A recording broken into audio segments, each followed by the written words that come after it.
Dios te bendiga mucho una vez más. Estamos aquí por este lugar.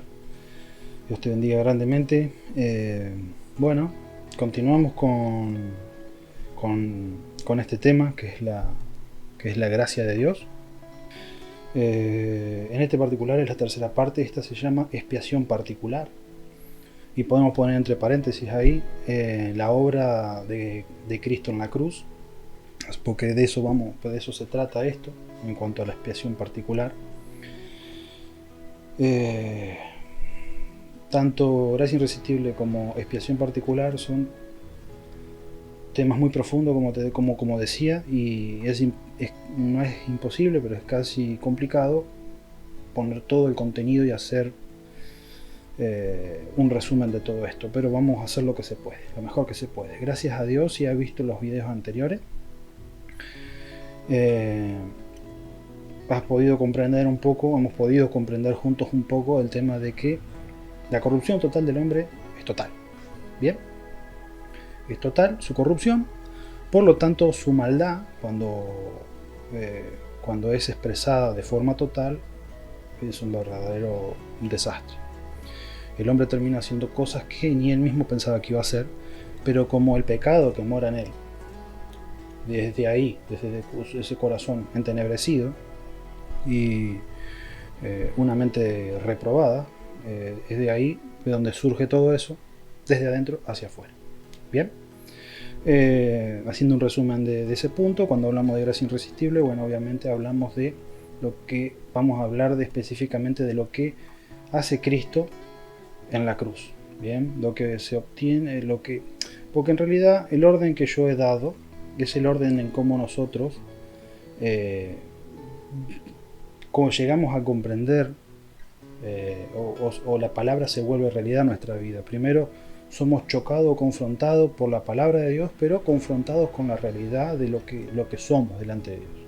Luego experimentamos esa gracia que es irresistible, que no nos podemos resistir a su voz, no podemos resistirnos a Dios y vamos a Él, nos entregamos por completo a Él y ahí experimentamos el sacrificio de Dios en la cruz, ese arrepentimiento, esa fe, que es la fe de Él, que ya es, obviamente, porque como recibimos la gracia, obviamente hay un nuevo nacimiento, somos sumergidos de lleno en esa gracia, pero esa gracia luego entendemos que se logra a través de un sacrificio, que es lo que vamos a hablar hoy, la cruz. Luego somos, una vez que entendemos nuestra identidad, o más bien una vez que entendemos el sacrificio de Cristo, podemos entender que no todos son llamados. Ahora vamos a ver, vamos a ser un poco más puntual con esto, y hay una elección de parte de Dios, son sus escogidos.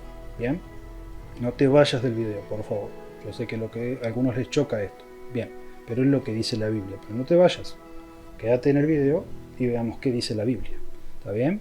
Y luego esos escogidos, obviamente, Dios se encarga de hacerles perseverar. Dios se encarga de darles las herramientas necesarias para que sus hijos perseveren, para que los escogidos de Dios perseveren. Bueno, te adelanté un poco lo que es la gracia de Dios, pero vamos a entrar en profundidad, o un poco en profundidad. Vamos a intentar ser lo más puntuales con los pasajes. Posiblemente yo deje afuera varios o un montón de pasajes. Pido disculpas, pero voy a ser puntuales con los pasajes para poder resumir todo lo más que se pueda en esto y que sea entendible para todos. Bien, la expiación particular. Primero vamos a tocar el tema de lo que es expiación. ¿Y qué hace Cristo? ¿Por qué Él es la expiación en sí mismo?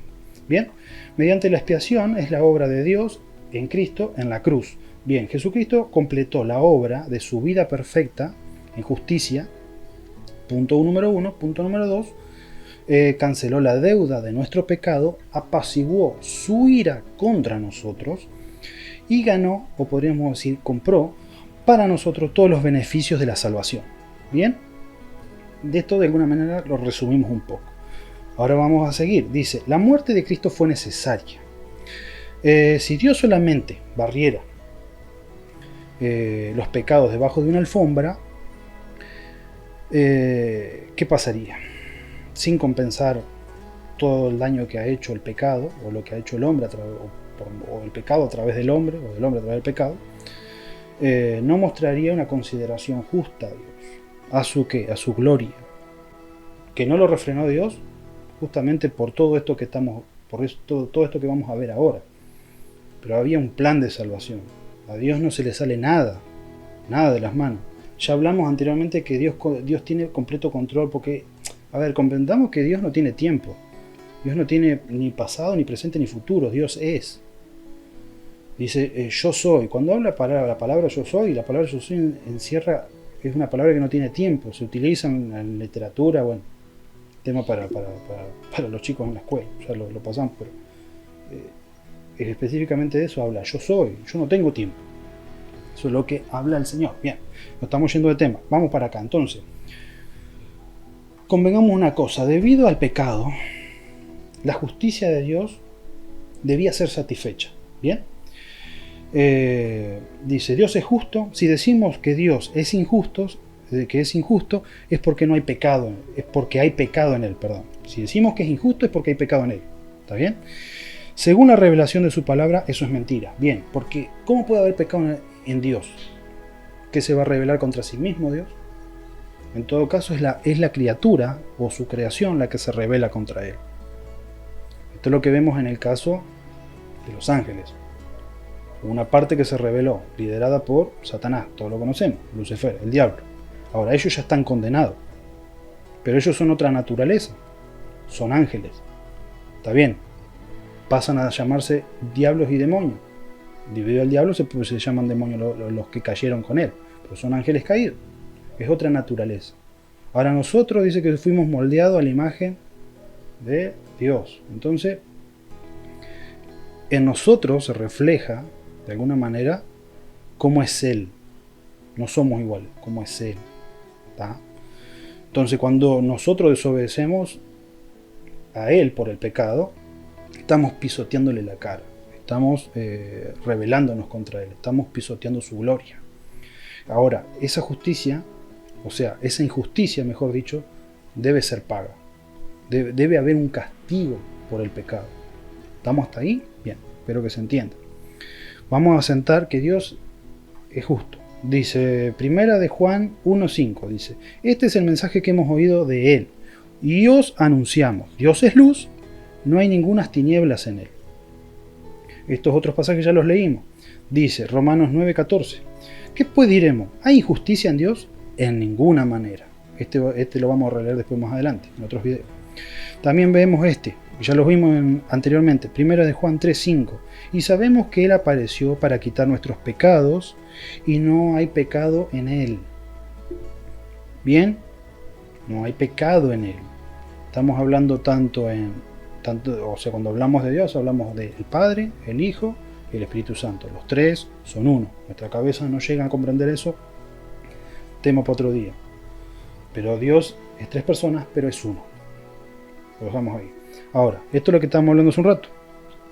A partir de Adán y Eva, los hombres se comienzan a propagar. Empiezan a reproducirse, se empiezan a propagar. Y la justicia de Dios sigue siendo pisoteada y violada todo el tiempo. Es por eso que vamos a leer después más adelante, en Romanos 3:24, que Dios pasa por alto todos esos pecados. ¿Está bien? Dios los pasa por alto. O sea, ya hablamos en el otro video que hay un tire, un ida y vuelta. Obviamente que Dios fue castigando tales sucesos que fueron pasando en el Antiguo Testamento.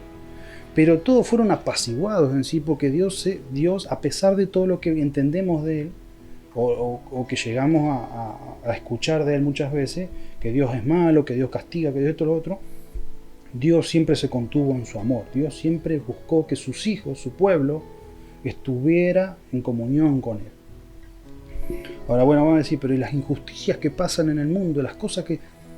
consecuencias del pecado, consecuencias del hombre. Y pero Dios no hace nada. Y sí, por eso mismo hay un plan de salvación.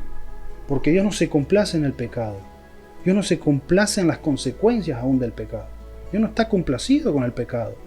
Pero ha dado un tiempo para que sus hijos vengan a Él. ¿Está bien? Tanto en el pasado como en el presente como en el futuro.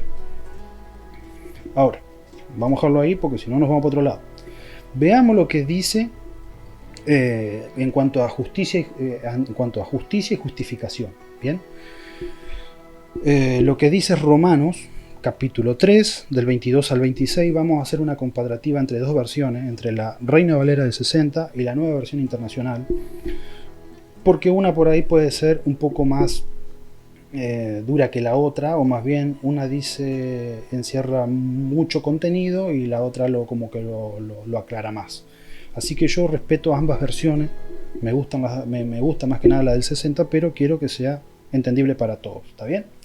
Dice, el versículo 22 y en la parte final dice, porque no hay diferencia. Viene hablando de la humanidad, viene hablando de las razas, etc. Dice Pablo acá, porque no hay diferencia, ¿está?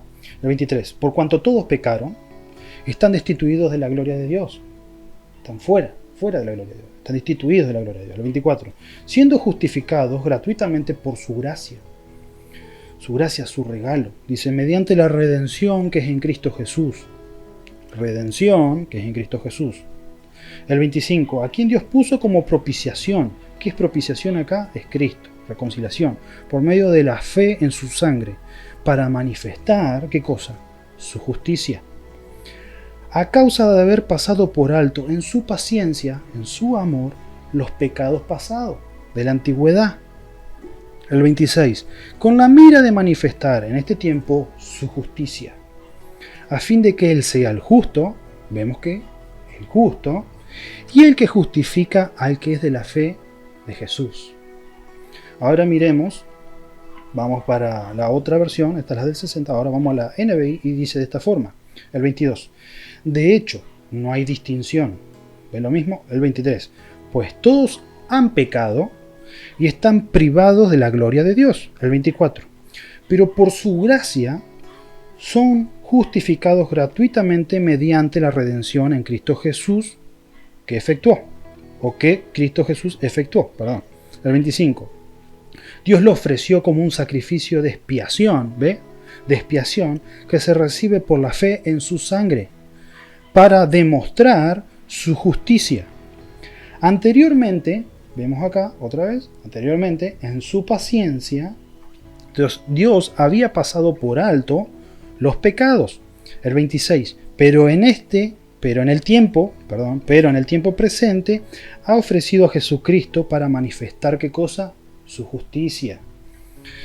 De modo, Dios es justo y a la vez el que justifica al que tiene la fe en Jesús. Bien, lo que se remarca continuamente es que Dios muestra su justicia a través de Cristo. Dios la muestra, la manifiesta. Según lo que leemos en el pasaje 25, dice, Dios lo ofreció como un sacrificio de expiación que se recibe por la fe en su sangre para demostrar su justicia. Él muestra, exhibe su justicia. Podemos ver por las palabras recalcadas, ¿no?, que estoy diciendo ahora, tanto justicia como que efectuó, o sea, hizo expiación por medio de Cristo Jesús, o se hizo la expiación por medio de Cristo Jesús. Dice, recalca que la muerte de Cristo fue necesaria para satisfacer la justicia. La justicia de Dios al justificar al impío pecador, o sea, por la fe. ¿Por qué esto es así? Porque si era injusto exonerar, ¿ve? Acá vemos, exonerar, dejar libre o sin culpa o sin compromiso a los pecadores. Sería como que si su pecado fuera insignificante, como si no tuviera valor, porque el pecado es un insulto contra el valor de la gloria de Dios. Bien ahí, para que entendamos esto de mejor forma, o de mejor manera. Dios es infinito. Hablamos de que es el alfa y es el omega, el principio y el fin. Entonces, si Dios es infinito, su gloria es infinita, su santidad es infinita, aún su ira es infinita, su amor es infinito, porque Él es infinito. Bien, así que la ofensa del pecado contra Dios es infinitamente mala. Teniendo esto en mente, es por eso que Dios, ¿qué hace? El 26. Pero en el tiempo presente ha ofrecido a Jesucristo para manifestar su justicia. O sea que el pecado tiene condena. Sí o sí debía tener una condena y debía ser paga esa condena.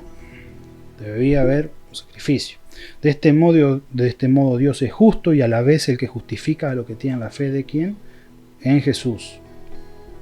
Veamos estos dos puntos. Por lo tanto, Jesús soporta la maldición debida a nuestro pecado, la carga a Él, para que nosotros podamos ser justificados por medio de Él, para que la justicia de Dios pueda ser satisfecha.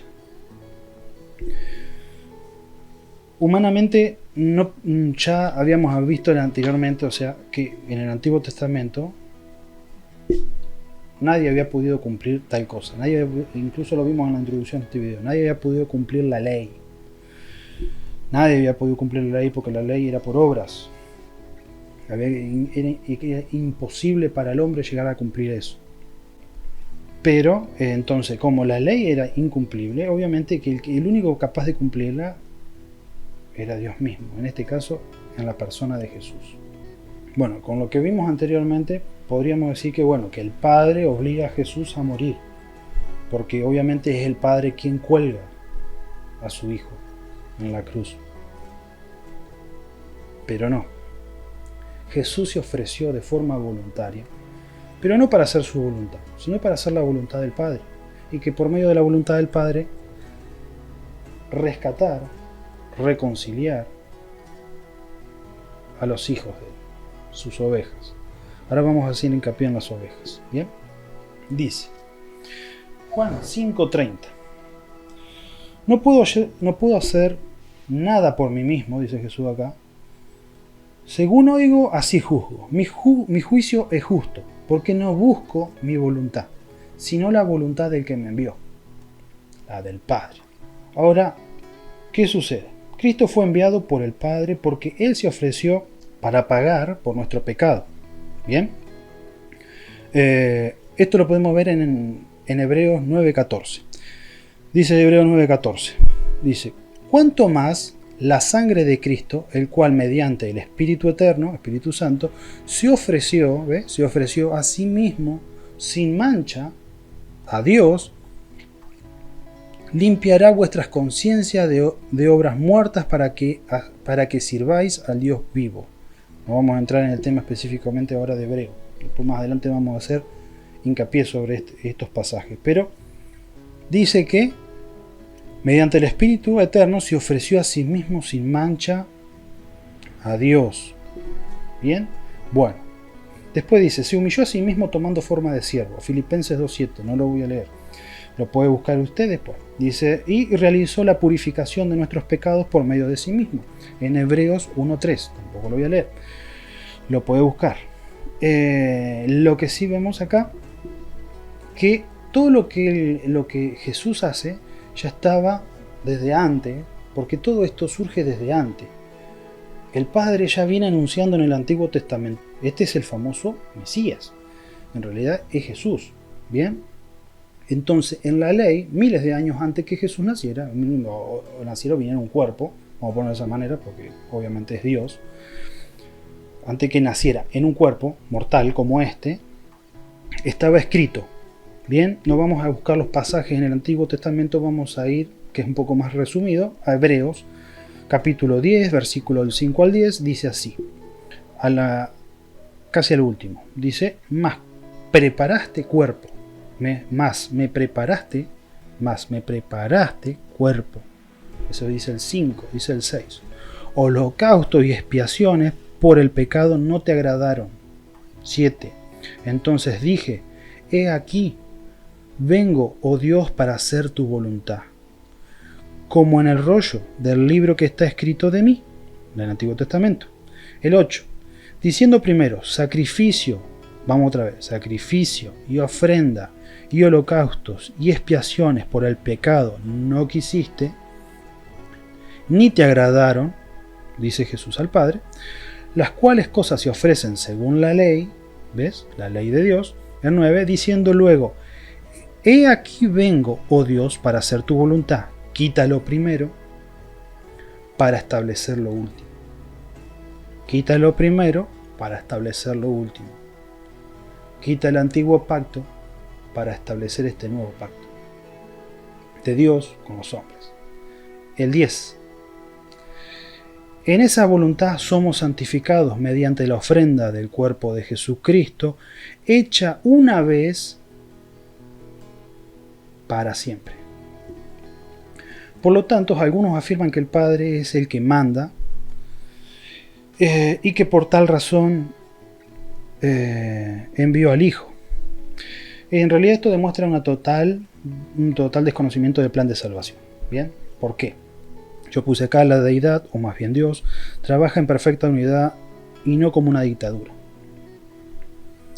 Los tres se combinan, los tres son uno, y los tres, o sea, tanto el Padre, el Hijo como el Espíritu Santo, están de acuerdo. Ninguno puede decir una cosa que el otro contradiga, ninguno entre ellos no se van a contradecir nunca. Ambos hablan lo mismo porque son el mismo Dios. No vamos a entrar en la Trinidad ahora, pero los tres son uno y es imposible que uno contradiga al otro. Es imposible que uno le dé por la cabeza al otro y le diga tenés que hacer esto. Hay una armonía entre los tres, hay una completa unión. Es algo que nosotros no podemos entender porque somos imperfectos. No nos llevamos bien con nuestro prójimo, menos nos vamos a llevar, no sé. O sea, Dios no es como nosotros, Dios es perfecto.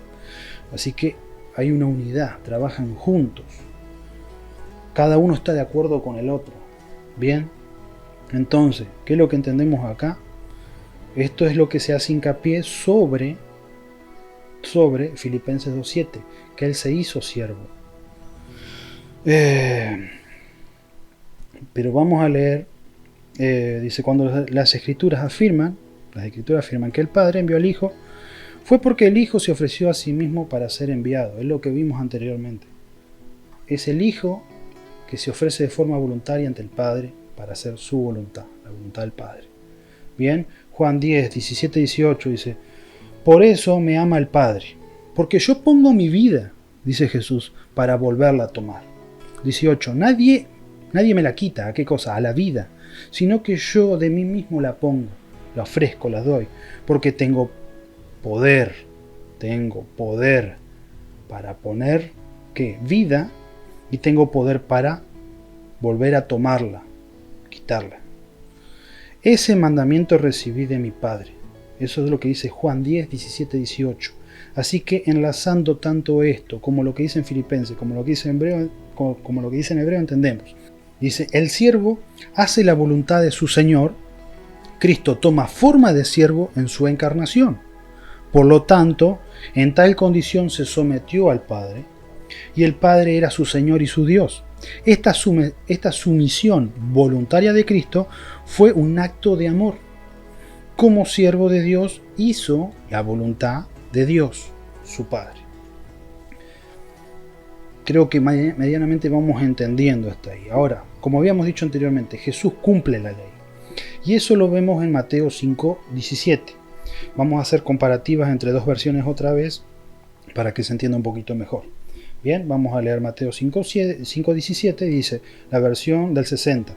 Dice: no penséis que he venido para abrogar la ley o los profetas. No he venido a abrogar, sino para cumplir. ¿Qué cosa? La ley. Miremos la traducción viviente. Dice: no malinterpreten la razón por la cual he venido. No vine para abolir la ley o los escritos de los profetas. Al contrario, vine para cumplir sus propósitos. Entendemos que abrogar o abolir es suspender o dejar sin vigor una ley o una costumbre de forma legal, ¿no? Así que Jesús cumple la ley. Por eso es que Él es el justo, porque Él no peca, nunca peca.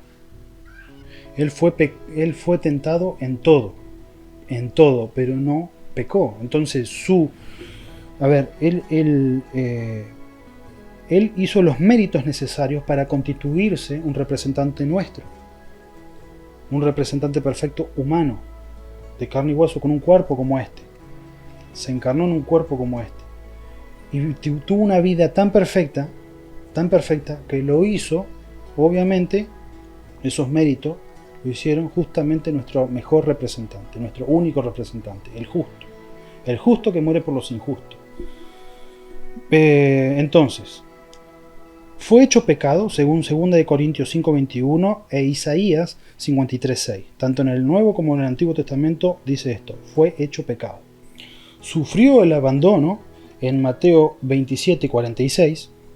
Después dice que sufrió la ira de Dios, convirtiéndose en nuestra propiciación, nuestra reconciliación, según Hebreos 2, capítulo 2, versículo 17, y Primera de Juan, capítulo 2, versículo 2, y también el capítulo 4 y el versículo 10.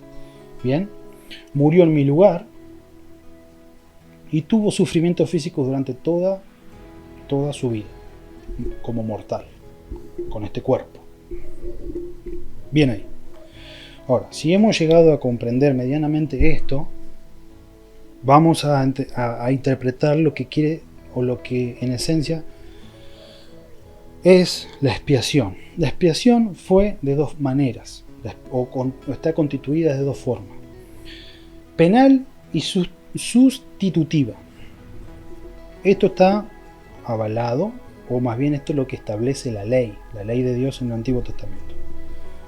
Acá vamos a entrar en lo que es la ley, pero yo no voy a hacer, no vamos a navegar o a movernos por el Antiguo Testamento específicamente, porque si no esto se va. Obviamente yo voy a tocar pasajes puntuales, como ya dije, y vamos a entender lo que es penal y sustitutiva. Penal quiere decir porque se pagó un precio. Sustitutiva porque lo hizo por otro, o porque se hace por otro, se sustituye uno por el otro. Bien, en la sustitución, a todo lo visto ya anteriormente podemos agregar este pasaje. Dice 1 Pedro 3:18: porque también Cristo padeció una sola vez por los pecados, el justo por los injustos, para llevarnos a Dios, siendo a la verdad muerto en la carne, muerto en la carne, pero vivificado en el espíritu, o en espíritu. Es decir, no son necesarios más sustituciones, no son necesarios más sacrificios. Cristo fue suficiente. Cristo sustituyó nuestro lugar en la cruz por Él. Él cargó nuestros pecados, Él se puso en nuestro lugar. Somos nosotros los que tendríamos que haber estado colgados del madero, no Él. Bien, esa es la sustitución. En el Antiguo Testamento la sustitución fue temporal e imperfecto. ¿Por qué? Ya que consistía en el sacrificio de animales. Según Hebreos 10, del 2 al 3, eran recurrentes debido a su conciencia, o sea, el pecado. Pero en el caso de Cristo fue perfecto, no como el de los animales, en Hebreos 10, 4.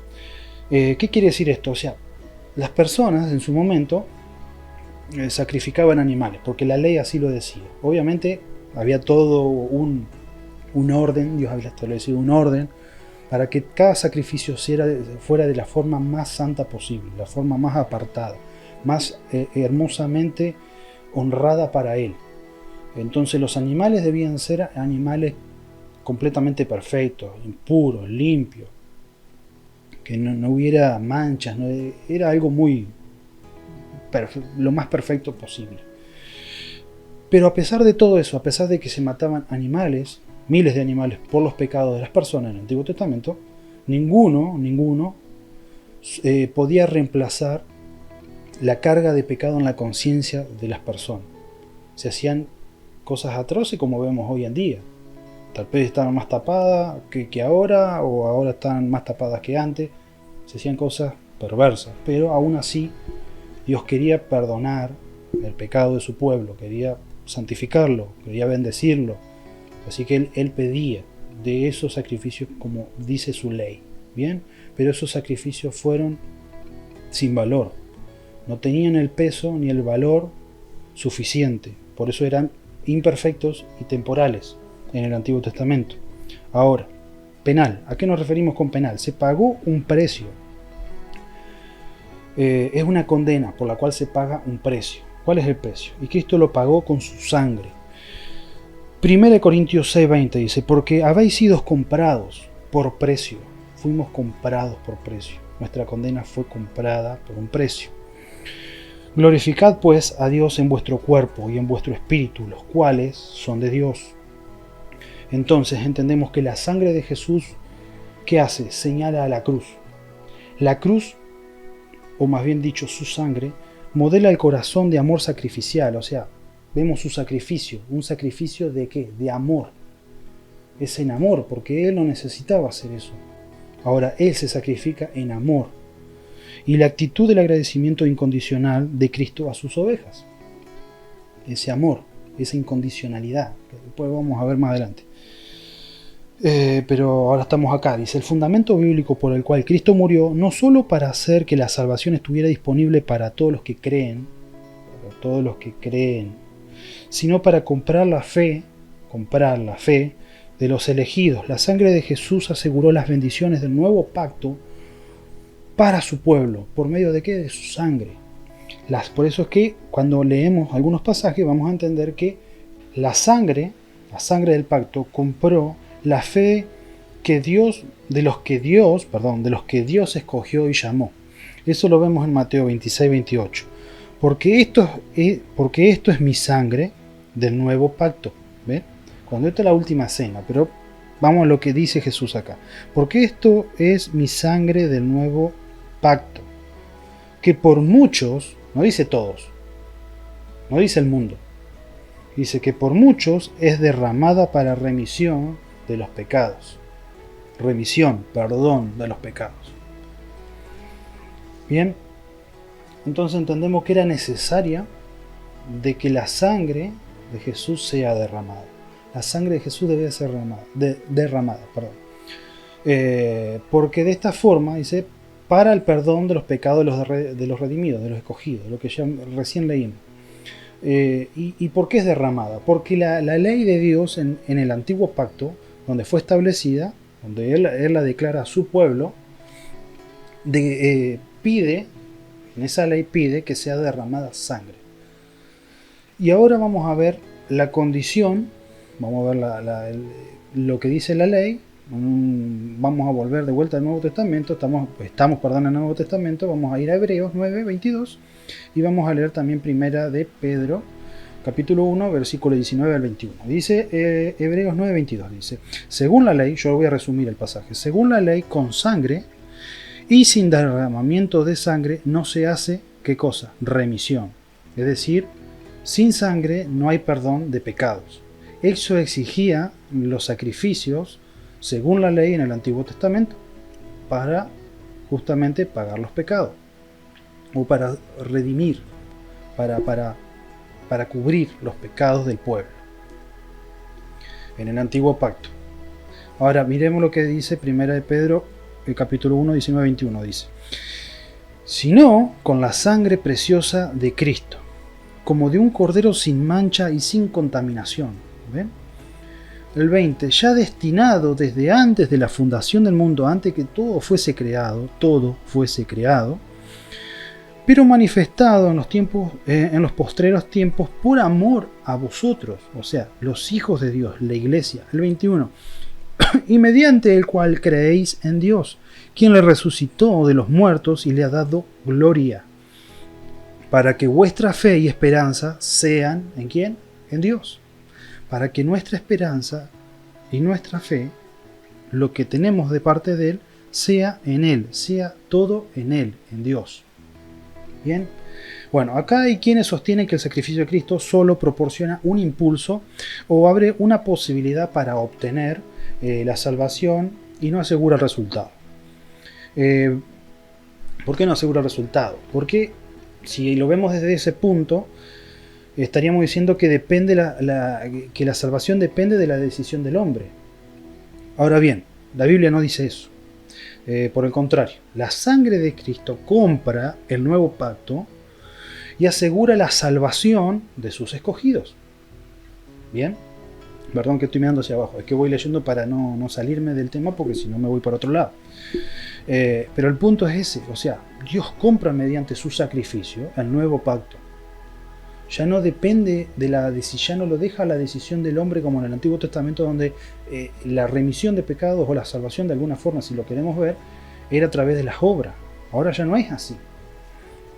Ya el Antiguo Pacto pasó.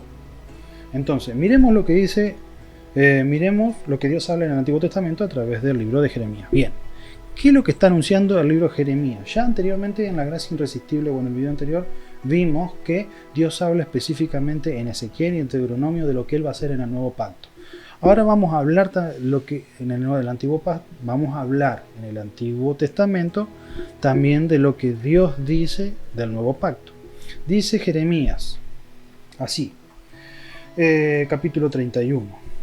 He aquí, vienen días, este es Jeremías capítulo 31, versículo 31 al 34. Versículo 31. He aquí vienen días, dice Jehová, oh Dios, en los cuales haré nuevo pacto con la casa de Israel y con la casa de Judá. 32. No como el pacto que hice con sus padres antepasados, vendría a ser sus padres, porque ellos invalidaron mi pacto, aunque yo fui un marido para ellos, o como un marido para ellos, un esposo, dice Jehová, al 33, pero este es el pacto que haré. Daré mi ley en su mente y la escribiré en su corazón. Y yo seré a ellos por Dios y ellos serán por pueblo. Ellos me serán por pueblo. 34, resumimos ahí, dice, porque perdonaré la maldad de ellos y no me acordaré más de su pecado. Impresionante. Lo que Dios hace en el nuevo pacto. Lo que está hablando acá es lo que ya habíamos hablado anteriormente del nuevo nacimiento. Del nuevo nacimiento a través de Cristo. Del nuevo nacimiento por medio de Jesús. Lo que Dios hace ya no son mandamientos que el hombre puede ver. Ya no se trata de solamente específicamente de lo que Dios ha dicho, aunque es así también, lo que Dios ha dicho así por escrito, por lo que vemos, sino que directamente Dios dice que en el nuevo pacto Él establece ¿qué cosa? Daré mi ley en su mente y la escribiré en su corazón. Está hablando del nuevo nacimiento. Y yo seré para ellos por Dios, y ellos serán para mí por pueblo. Bien, ahora vemos claramente que el antiguo pacto dice según Jeremías que fue quebrantado por nuestros padres, por nuestros antepasados. Fue quebrantado. En el nuevo pacto Dios establece que Él va a poner no solo la firma, no solo el gancho en todo, sino que Él se va a asegurar de forma plena de que sea cumplido, de que sus hijos cumplan su ley. Bien, entonces, el nuevo pacto es inquebrantable, es lo que ya vemos. Ya no depende del hombre, sino plenamente de Dios. Es parte de su diseño, es parte del diseño del nuevo pacto. A los que participan del nuevo pacto, Dios los reclama como suyos, los protege y los guarda. Bien, ahora si miramos Jeremías en un capítulo más, el capítulo 32, versículo 39 dice, y les daré un corazón y un camino para que me teman perpetuamente, para que tengan bien ellos y sus hijos después de ellos. El 40, y haré con ellos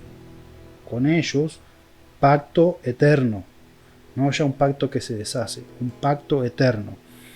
Y no me volveré atrás de hacerles bien, es decir, Dios no se va a arrepentir de hacernos bien, y pondré mi temor en el corazón de ellos, para que no se aparten de mí. 41. Y me alegraré con ellos haciéndole bien, y los plantaré en esta tierra en verdad, de todo mi corazón y de toda mi alma. Jeremías 32, del 39 al 41. Así que las promesas que Dios hace, por lo menos acá, yo voy a renombrar 6. 1. Haré con ellos un pacto eterno, que no se rompe. 2. Les daré la clase de corazón que garantiza que siempre me temerán, que siempre sabrán que yo soy Dios. El 3. Nunca dejaré de hacerles bien. El 4. Pondré mi temor en sus corazones. 5. No dejaré que se aparten de mí. No dejaré que se aparten de mí. El 6. Me alegraré en hacerles bien. Bueno, acá yo puse, después de esto, si nos quedan dudas sobre si se pierde la salvación, porque los pasajes, algunos pueden sostener que están en el Antiguo Testamento, miremos lo que dice Jesús en el Evangelio de Juan. Bien, esto es Juan.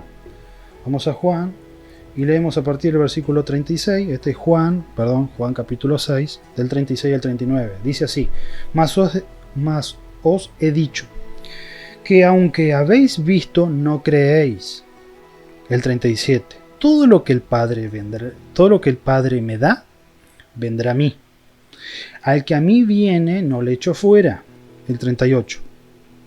Porque he descendido del cielo no para hacer mi voluntad, sino la voluntad del que me envió. El 39. Y esta es la voluntad del Padre, el que me envió, dice. Todo lo que me diere, no pierda yo nada, sino que lo resucitaré en el día postrero.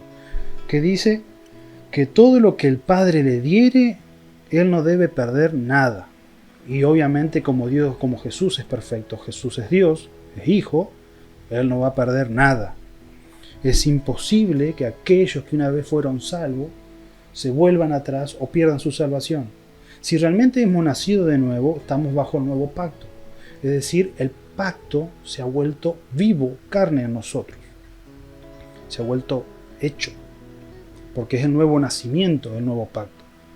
Dios garantiza de forma eterna, o sea, podemos morir hoy, pero si hemos nacido nuevo, si somos salvos, obviamente hemos nacido nuevo, nos vamos con Él. Así que bueno, entendiendo esto, dice, todo lo que Él me diere, yo no pierda nada. Bien. Jesús dice incluso, dice el 36, más os he dicho, aunque habéis visto todo lo que yo he hecho, aunque sabéis que soy el Hijo de Dios, no creéis, dice. Y acá remarca, todo lo que el Padre me da, vendrá a mí, y al que a mí viene yo no le echo fuera. Bien. Bueno, vamos a hacer un juego de preguntas y con esto ya cerramos esta parte.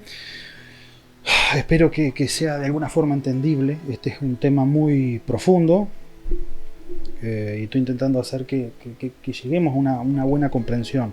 Sí, vamos a hacer un razonamiento lógico en esto, ¿no? Sobre si se pierde la salvación. Entonces, vamos a hacer algo simple. Vamos a hacer un par de preguntas, pero para que quede claro esto. Si se pierde la salvación. O sea, ¿por qué está el infierno? ¿Por qué vamos al infierno en realidad? ¿Por qué van al infierno los que no son hijos?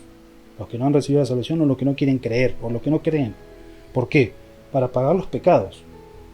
¿Está bien? ¿No aceptaron el sacrificio de Cristo? ¿No lo pudieron? ¿No lo recibieron?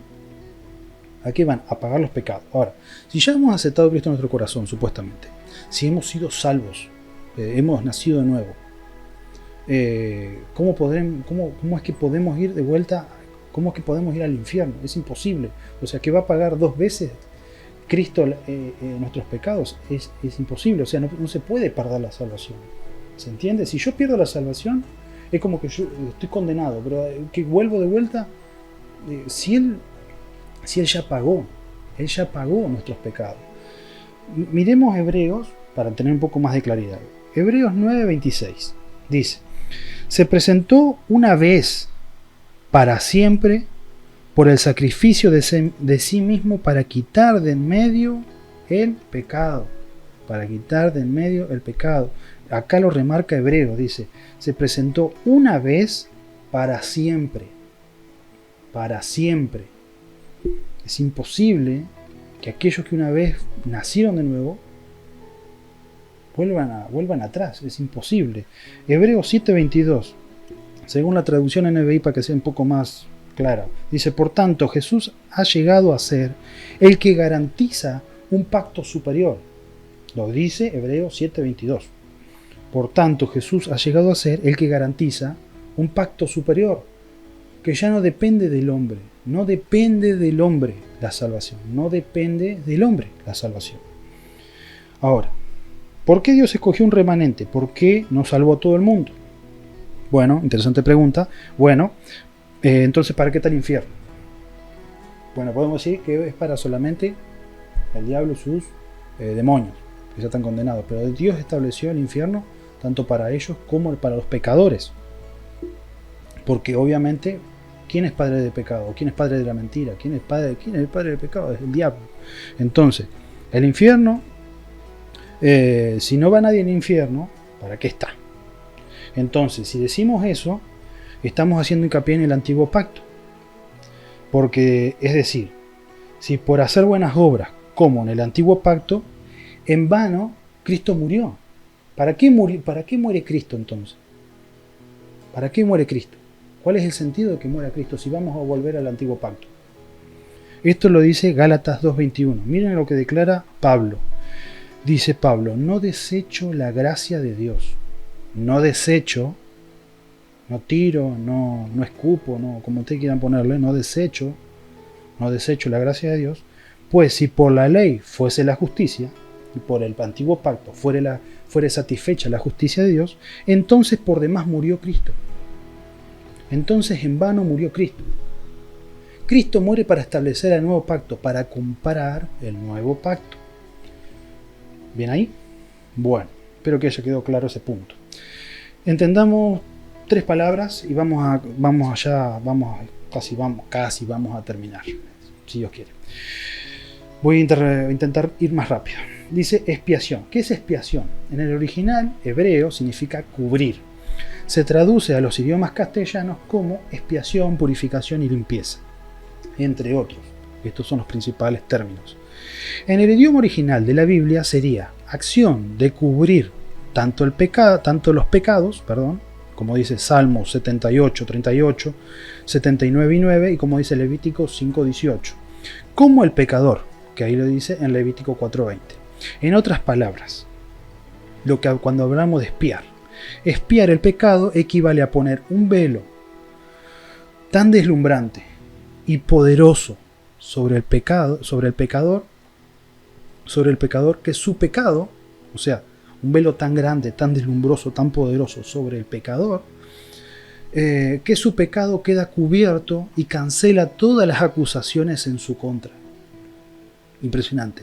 Esto es Cristo mismo en nosotros, el velo de gloria por gracia. Dios cubre al pecador de tal forma que su pecado no se ve, no se vislumbra de tanta gloria. Bien ahí, propiciación. Propiciación, ya lo habíamos dicho anterior, que se nos nombra en varias veces en representación a Cristo, es la reconciliación, reconciliarse. También significa apaciguar la ira de dioses o deidad. Se usaba en el Antiguo Testamento, pero lo usan los apóstoles para describir la persona de Cristo. Dice, apaciguar la ira. ¿Por qué la ira? Porque Dios tiene ira. Su ira es infinita como Él es infinito. Su amor es infinito como Él es infinito. Entonces, para entender mejor esto, voy a hacer un ejemplo simple que lo leí por ahí. Dice de esta forma, o sea, cuando vemos un huracán sobre el mar, un huracán que es impresionante, arrasa con todo en el mar. Ahora, si nosotros vamos profundo debajo del mar, vemos que los pescados y todo hay una quietud impresionante. Pero miramos hacia arriba y una furia devastadora total. Lo mismo es con Dios. Dios es puro amor, profundo, paz, quietud, tranquilidad. Pero también es ira, poder, justicia.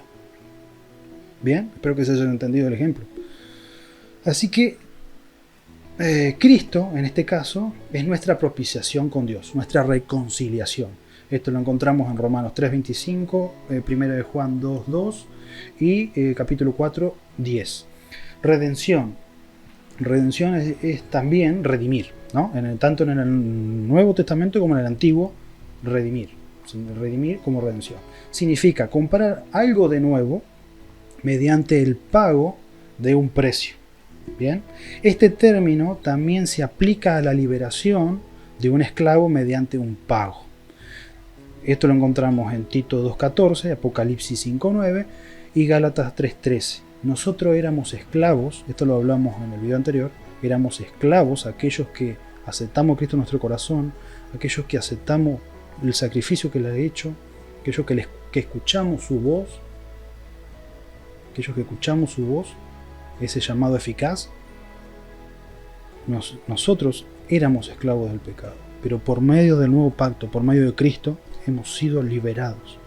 Por medio de su gracia, somos liberados. Eso es redimir. Bien ahí.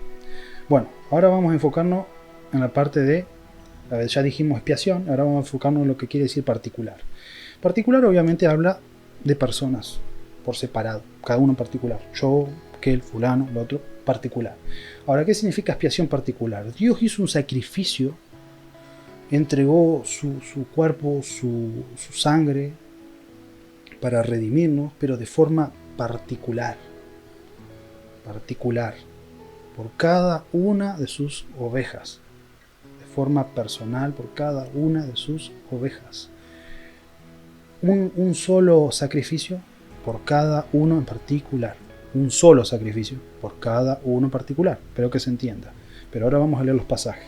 Vamos a leer varios pasajes. Yo voy a intentar hacerlo lo más rápido que puedo. Juan, capítulo 10. Vamos a leer del 2 al 4, después vamos a leer del 11 al 12 y después vamos a leer del 14 al 16. Vamos a saltar algunos pasajes para hacerlo más rápido. Dice, mas el que entra por la puerta, el 2, el pastor de las ovejas es.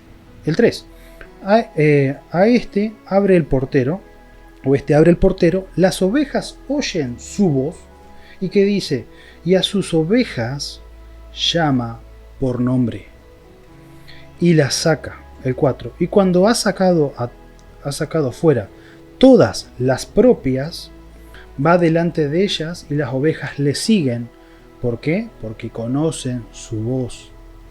El 11, yo soy el buen pastor su vida da por las ovejas, su vida da por las ovejas. El 12, más el asalariado, aquel que no es dueño de las ovejas, dice, y que no es el pastor, de quien no son propias las ovejas, ve venir el lobo y las ovejas, ve venir el lobo y deja las ovejas y huye. Y el lobo arrebata las ovejas y las dispersa. Bueno, acá hay otro significado, pero no vamos a entrar específicamente en lo que está queriendo decir Jesús ahí. Seguimos, vamos al 14. Dice, yo soy el buen pastor y conozco mis ovejas y las mías me conocen. Yo conozco mis ovejas, cada una de ellas, porque las llamas por su nombre, y ¿qué dice? Y las mías me conocen. El 15, así como el Padre me conoce, yo conozco al Padre y pongo mi vida por las ovejas. El 16, también tengo otras ovejas que no son de este redil. Aquellas también debo traer y oirán mi voz y habrá un rebaño y un pastor. Impresionante. Entonces entendemos que cuando nos referimos a particular es lo que hace referencia al versículo 2 y el versículo 3. Cristo mismo es quien llama por nombre a cada una de sus ovejas. Él las conoce de forma personal, según el versículo 14, y en esto vemos el llamado, lo que podemos decir el llamado eficaz, que es interno. Nadie más lo escucha sino solo esa oveja en su interior. Se puede predicar, hacer un llamado general, una predicación general, pero solamente aquellas ovejas que oyen la voz de su pastor y vicario Cristo por medio del Evangelio van a oír, no solo por fuera, por su interior, y van a responder y le van a seguir. Eso es lo que está diciendo acá.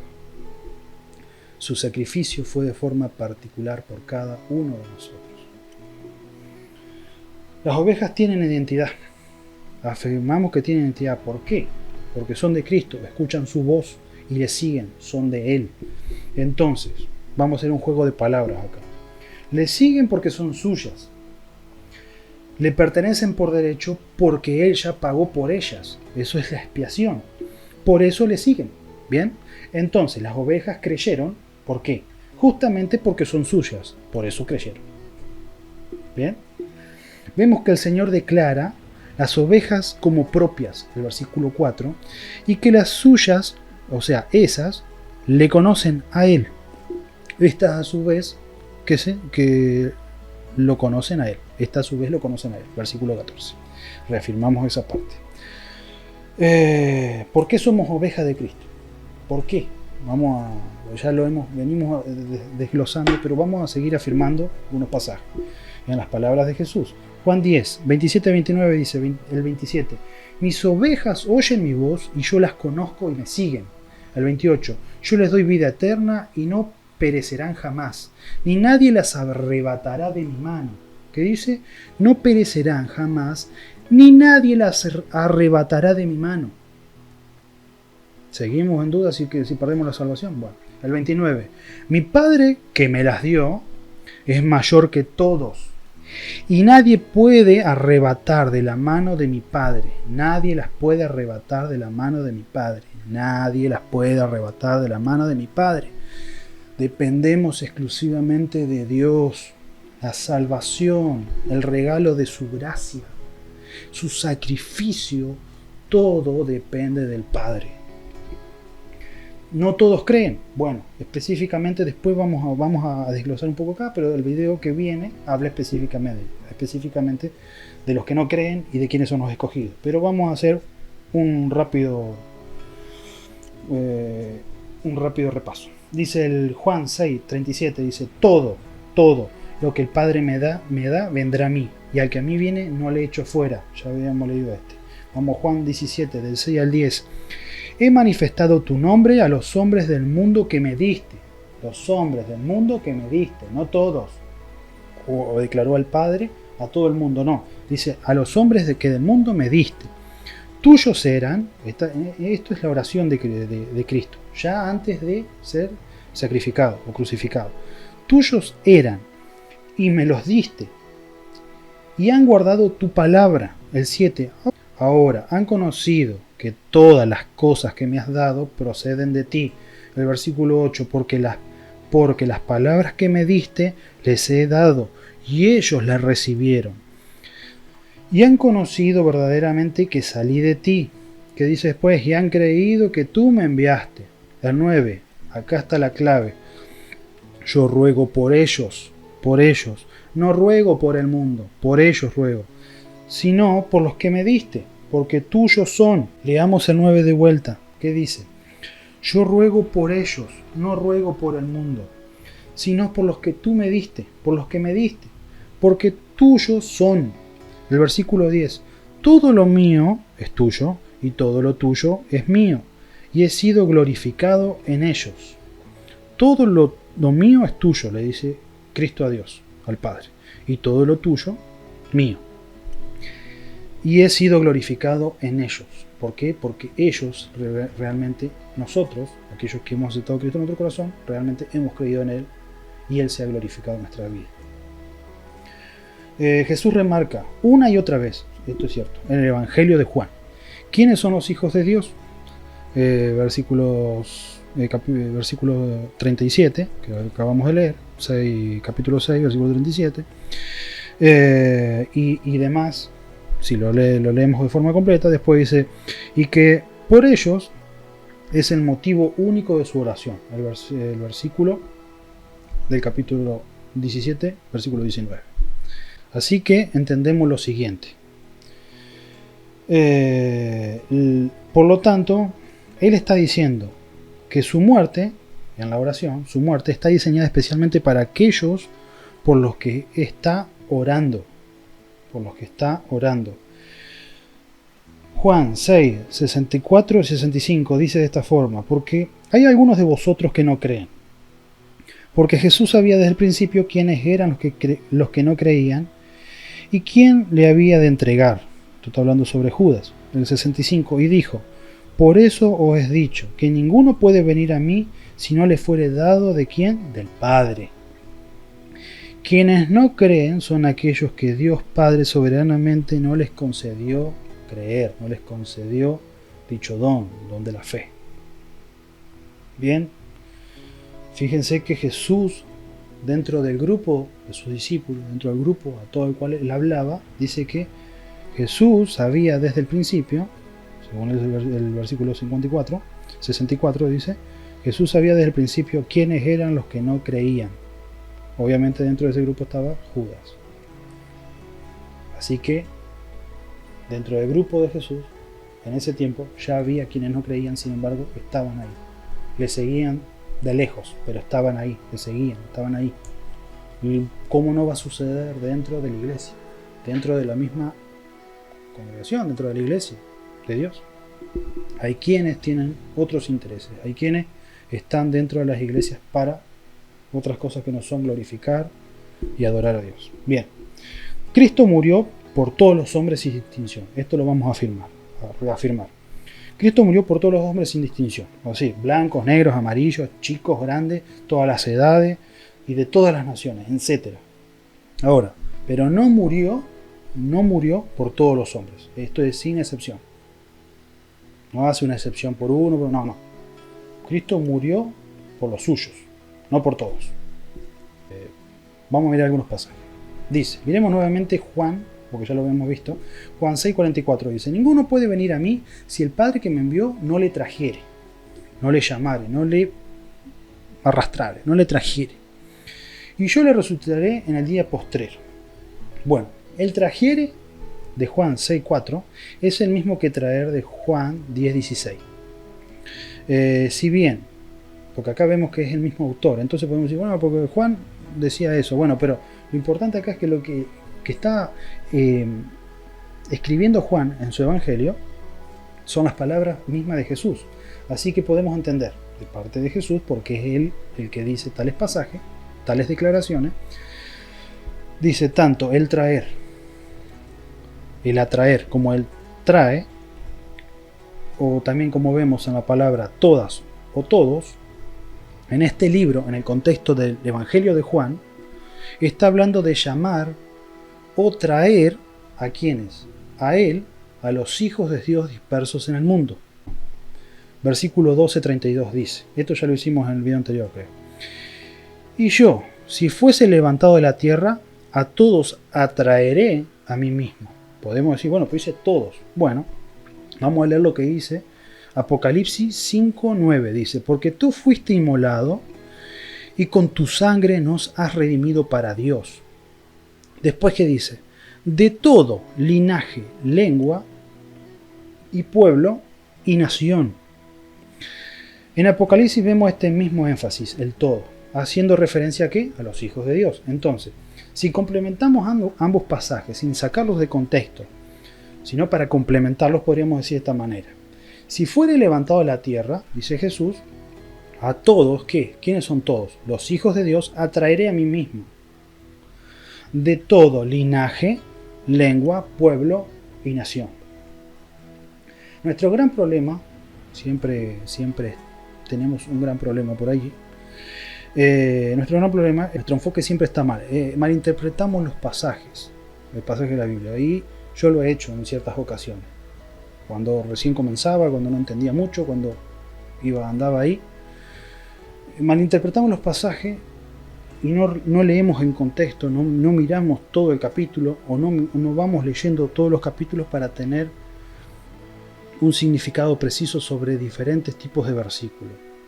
Entonces, si no miramos el contexto, no podemos llegar a comprender o podemos malinterpretar lo que está queriendo decir el autor en ese momento o las palabras justamente de Jesús. Bien, entonces, por ejemplo, muchos apelan a la palabra mundo dentro de algunos pasajes. Yo voy a utilizar solamente dos tipos. No vamos a entrar en Juan 3:16, aunque lo que ahí está haciendo hincapié específicamente es en los que creen. Por tanto, amó Dios al mundo de tal manera, etcétera, etcétera, por los que creen. Pero vamos a dejarlo ahí. Veamos el paralelismo verbal entre Juan, capítulo 11, 51, 52, y después entre Primera de Juan 2:2. ¿Qué dice Primera de Juan, capítulo 2, versículos 2? Y Él es la propiciación, Cristo, por nuestros pecados, y no solamente por los nuestros, sino también por los de todo el mundo. Apa, ¿qué hacemos ahí? Por los de todo el mundo, dice. Ahora, si vamos a Juan, el Evangelio de Juan, el capítulo 11, 51-52, dice de esta forma. Yo lo voy a resumir, lo voy a sintetizar un poco, sin sacar nada de contexto. Dice, el sumo sacerdote profetizó que Jesús había de morir por la nación, versículo 52, y no solamente por la nación. ¿Qué nación? Los judíos, sino también para congregar en uno, ¿a quiénes? A los hijos de Dios que estaban dispersos. Entonces, ¿qué sacamos de acá? ¿Cuál es la conclusión, el paralelismo que hay acá? Todo el mundo que vemos en Primera de Juan, en realidad es un paralelismo con los hijos de Dios que estaban dispersos. Así que es natural pensar que, siendo el mismo autor, tanto en el Evangelio de Juan como en las cartas, como en las epístolas, el planteamiento de Juan en Primera de Juan 2.2 enfatiza que la obra sacrificial de Dios en Cristo no se reduce solamente al pueblo, a los judíos, ni a una tribu ni una raza, ¿está bien? Sino a todos los hijos de Dios por la fe en Cristo que están dispersos por el mundo. ¿Bien? Ahora miremos las palabras de Jesús, para los que tengan ciertas dudas. Si miramos Juan 10.16 dice: también tengo otras ovejas. Esto lo leímos un rato. ¿Quiénes son las otras ovejas? Los gentiles, nosotros, los que no somos judíos, los hijos de Dios dispersos. Dice, que no son de este redil. ¿Cuál es ese redil que está nombrando en ese momento? Los judíos. Dice, aquellas también debo traer y oirán mi voz y habrá un rebaño y un pastor, Cristo Jesús y sus ovejas. Estas son las ovejas por quienes Él murió, los hijos de Dios que han sido redimidos y que están dispersos, gente rescatada, ¿de qué? De toda raza, lengua, pueblo y nación. Bien, sinceramente creo que ya no tendría que haber dudas ahí, ¿no? Entonces debemos tener cuidado cuando decimos que una nación para Cristo, el mundo entero para Cristo. Dios nos llama a eso. Dios supuestamente tiene un remanente, unos pocos significa remanente. No limitamos el evangelio. Cuando uno dice, bueno, estás limitándolo. No. El poder del sacrificio de Cristo puede abarcar a todos. Pero solo les concedido por el Padre a algunos, no a todos, a los que Él ya escogió de antemano. Bien, entonces, finalizamos ahí con esa parte y decimos que según la expiación particular, la Biblia enseña entonces que la sangre de Jesús compra la misma gracia, irresistible, la compra. Vemos por tanto que el nuevo nacimiento, como el arrepentimiento, la fe, estos tres proceden desde la fe, vamos a ponerlo así, pero todos proceden desde el sacrificio de Cristo. Cristo compró eso. Nos es concedido el arrepentimiento. Antes no queríamos venir a Cristo. ¿Por qué ahora sí? ¿Por qué? Porque a los que Dios escogió, a esos les concedió el arrepentimiento, la fe, el nuevo nacimiento. Bien, podemos leer, vamos a leer 1 Timoteo, capítulo 2, versículos 5 y 6, ya casi terminamos, dice, porque hay un solo Dios y un solo mediador entre Dios y los hombres, Jesucristo, hombre, porque Él tuvo un cuerpo de hombre. El 6, el cual se dio a sí mismo en rescate por todos. ¿Y quiénes son todos acá? ¿Ve? Acá vemos esta misma conjugación. ¿Quiénes son todos? Todos los hijos de Dios. En rescate por todos los hijos de Dios, o por todos. De lo cual se dio testimonio a su debido tiempo. Eso es lo que vemos en 1 Timoteo 2, 5, 6. Ahora, para asentar un poco más este tema y ya ir finalizando, dice, es imposible que el hombre obtenga por medios propios, por mí mismo, por medios propios, lo que únicamente Cristo logró comprar. Lo único que Cristo compró. Lo único que Él, porque era Dios, logró comprar. Bien. Ahora, leamos Efesios 2, capítulo 2, 8 y 9, que dice, por gracia sois salvos. Por gracia sois salvos. ¿Por medio de qué? De la fe. De la fe. Y esto no de vosotros. Esto ya lo leímos. No de vosotros. No depende de mí. No es del hombre. No de vosotros. Pues es. ¿Qué? ¿Qué es? Es don de Dios. Pues es don de Dios. El versículo 9. No por obras. No por todo por lo que lindo que yo pueda hacer. ¿Por qué? Para que nadie se gloríe. Es solamente por gracia somos salvos. Esto es por medio de la fe, donde Dios que otorga a algunos, no a todos, solo a algunos. Esos todos son los hijos de Dios. Obviamente que son millones en la redondez del mundo, pero en comparación con toda la humanidad son unos pocos, un remanente. Bien. ¿Esto por qué? ¿Por qué es un don de Dios? Porque es el nuevo pacto. El nuevo pacto es por la fe. El nuevo pacto es por la fe en Cristo Jesús, otorgada como don de parte de Dios. ¿Por qué? Para que nadie se gloríe, porque ya no es por obra, no es porque yo estoy haciendo videitos en YouTube, no porque yo hago tal y cual cosa en una iglesia o hago obras de caridad por allá, no. Ya lo afirmamos en la primera parte. Quien tenga dudas sobre esto puede ir a la primera parte, ve la segunda, de corrupción total del hombre, gracia irresistible, etc. Bien, para que nadie se gloríe, ninguno se gloríe. Ahora, todo lo que Jesucristo hizo es exclusivamente para los hijos de Dios, que el Padre le dio a Él. Esas ovejas que el Padre le dio a Él. Y con esto ya finalizamos. Espero que Dios te haya bendecido. Espero que haya traído verdad a tu vida, que haya iluminado tu mente, tu corazón. Vamos a finalizar con Romanos. Romanos 8, 29-35 dice de esta forma. Porque a los, ¿ves? La conjugación los, ¿qué? Los hijos.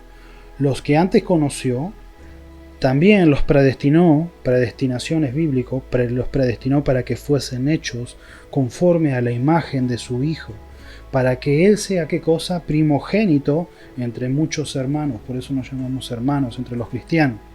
Entre muchos hermanos. El 30, y a los que predestinó, miren lo que hace acá. Esta afirmación es impresionante, el 30. Y a los que predestinó, a estos también llamó. Llama a los que ya anteriormente habían sido elegidos por Dios, predestinados. A los que predestinó, a estos también llamó. A los que llamó, a estos también justificó. Se sacrificó por ellos. Y a los que justificó, a estos también glorificó. Los llevó junto con Él. Nos lleva junto con Él para la gloria. 31. ¿Qué pues diremos de esto? Si Dios es por nosotros, ¿quién contra nosotros? ¿Quién es contra nuestra? ¿Quién puede decirme a mí que yo no soy salvo si es que yo sé realmente que he sido salvo, si he nacido de nuevo? Si he nacido de nuevo, no hay nada en contra de eso. Dice el 32, el que no escatimó ni a su propio Hijo, por el Padre está hablando acá, sino que lo entregó por todos nosotros. ¿Quiénes son todos nosotros? La iglesia, los hijos de Dios. ¿Cómo no nos dará también con Él todas las cosas? El 33. ¿Quién acusará a los escogidos? ¿Ve la palabra acá? Escogidos de Dios. ¿Quién nos acusará? Dios es el que justifica. Dios es el que justifica. El 34. ¿Quién es el que condena? ¿Quién es el que lo condenará? ¿Por qué? Cristo es el que murió, aún más. Él también resucitó. El que además está a la diestra de Dios en este momento, el que también intercede por nosotros, sus hijos. Él intercede por nosotros ante Dios. Por nosotros, cuando nosotros pedimos, cuando nosotros necesitamos, cuando nosotros estamos en dificultades, pasándola mal, Cristo intercede ante el Padre. Cristo intercede por nosotros. Porque nosotros, por medio de Él, somos adoptados en Dios. Somos sus hermanos. 35 dice, ¿quién nos separará del amor de Cristo? ¿Quién te puede separar del amor de Cristo? Dice, tribulación, angustia, persecución, hambre o desnudez, o peligro o espada. ¿Quién? Nadie. Absolutamente nadie. Sin Cristo es imposible acceder a la salvación, a vida eterna. Sin Cristo es imposible. ¿Por qué? Porque son necesarios los regalos que Él compró. Su gracia, la fe, el arrepentimiento, nacer de nuevo. Todo eso Él compró en su sacrificio. Dios te bendiga mucho. Que puedas atesorar lo profundo que es esto. Obviamente podemos rever mucho más en la palabra, pero no va a dar la memoria de la cámara. Así que Dios te bendiga mucho. Espero Dios te bendiga grandemente y que te aferres a esto. Si has sido elegido por Dios, si sabes en tu corazón, en tu interior que has nacido de nuevo, que eres salvo, afírmate en estas palabras. ¿Quién nos acusará? ¿Quién acusará a los escogidos de Dios? ¿Quién? Dios es el que justifica. Dios justifica a través del sacrificio de Cristo en la cruz. El Señor es nuestro buen pastor. Nada nos faltará. Dios te bendiga mucho. Chao, chao.